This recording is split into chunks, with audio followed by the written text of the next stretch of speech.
welcome to the Sidings, and today in the Sidings, we're looking at the Huntington Shop's freeware Climax Pack. So, first off, we have this blue one with this pinstripe lining, which looks good. Then we have this green one with the pinstripe lining, which also looks delicious. This, it says it's brown, but it looks more like a deep maroon with the pinstripe lining, which, to be fair, looks good. Then we have this just plain Jane, no pinstripe lining, black one, which I love. Standard workhorse colors, yellow pinstriping with the Eagle River logo. And if you don't know about Eagle River, that's Jointed Rail's freelance route.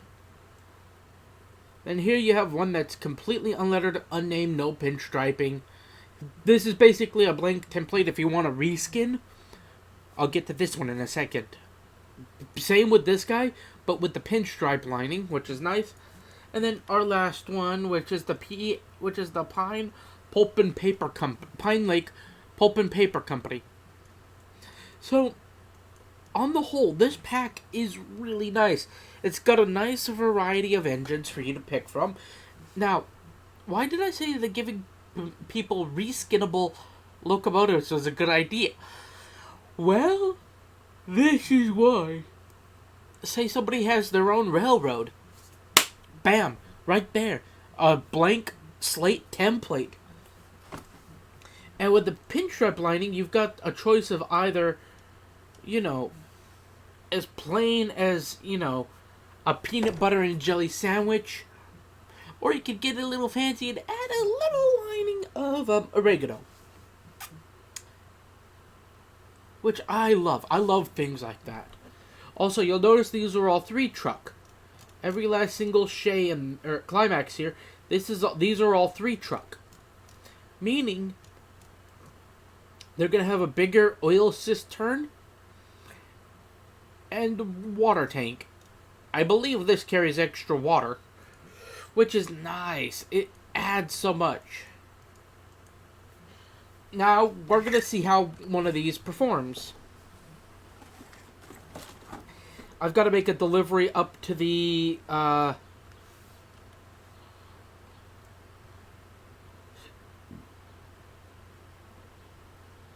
to the yard where I would be where I'm going to be working for a few more reviews.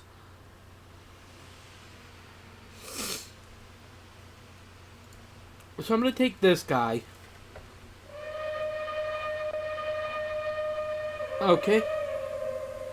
Nice whistle. Oh, the cab. Now this is something I could see a lot of people being upset about. There's no cab detailing on the outside, but when you jump in, ooh.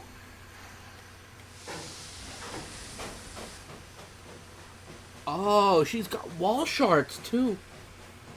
Oh, her cylinder cuts have opened.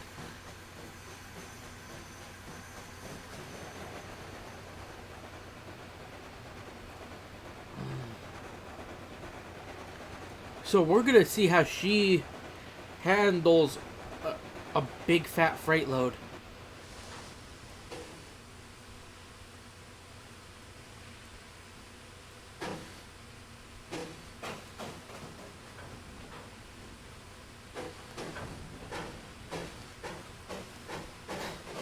Okay, so she's not slipping. Well,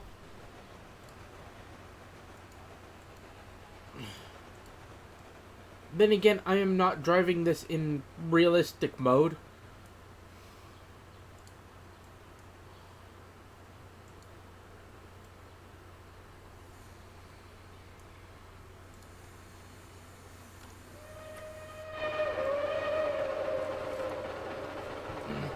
But also, if I were to fully open her,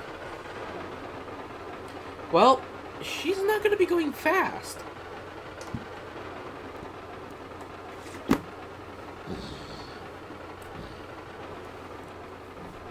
We might be lucky to do 18 mile an hour.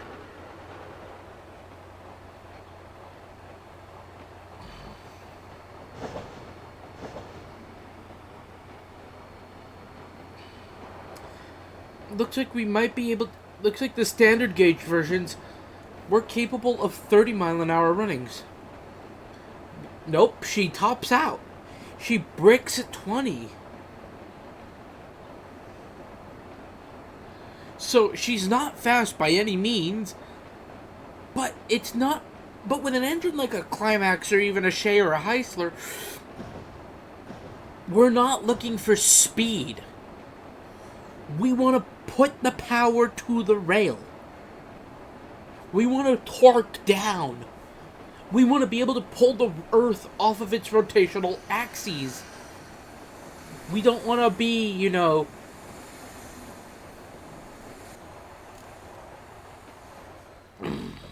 want to be firewalling it. Here's the thing. A lot of people think about bigger engines. Oh, bigger engines, bigger wheels. Bigger engines with bigger wheels means that, we can go a lot faster. But there is a bit of a trade-off with bigger wheels. And some people don't know this, but a trade-off on the bigger wheel thing is, well, a lot of times you're going to be left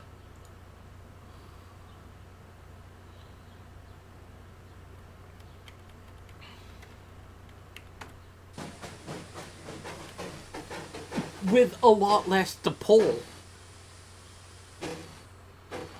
Oh.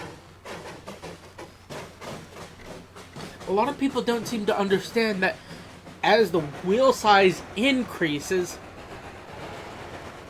a lot of times bigger, the bigger express engines that we have, engines that have drive wheels that can top out at 75, 80, 85, 90, or 100 mile an hour, some of them were limited to 15, 16 coaches. Whereas a Climax could pull about 60, 70 coaches. And you weren't left going, well, ship. We need to triple head.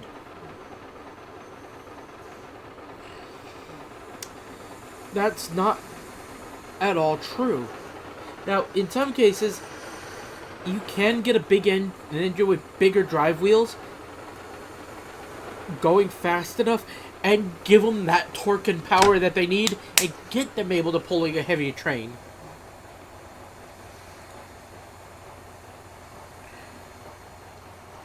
But that's not always the case.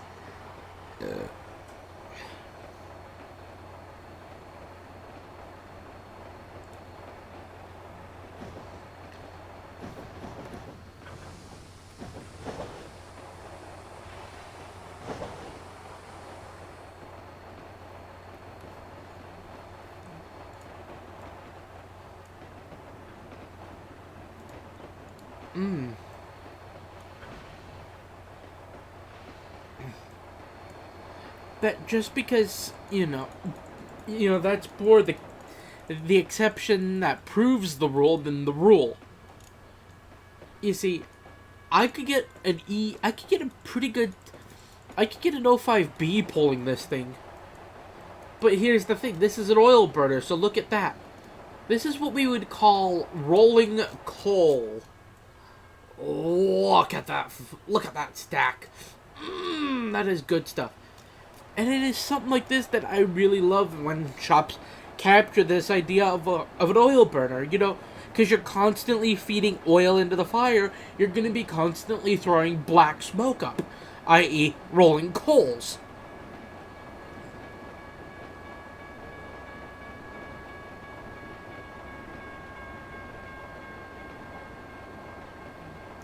Is that bad? No.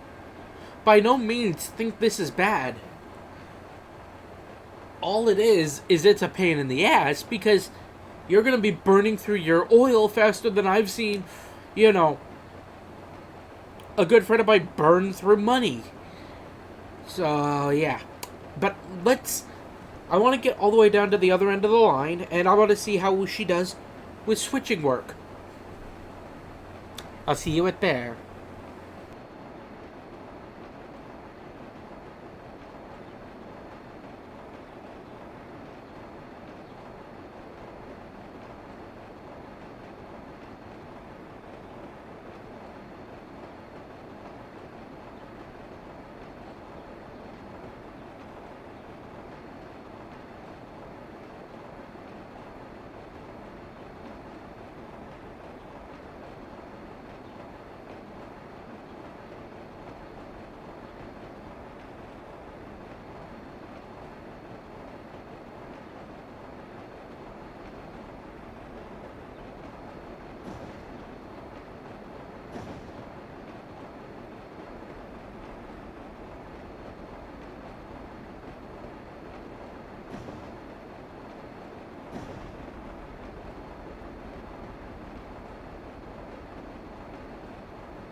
Okay, so she does do really well.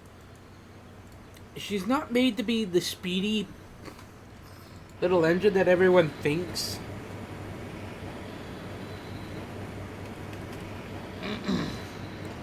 But she is definitely worth it.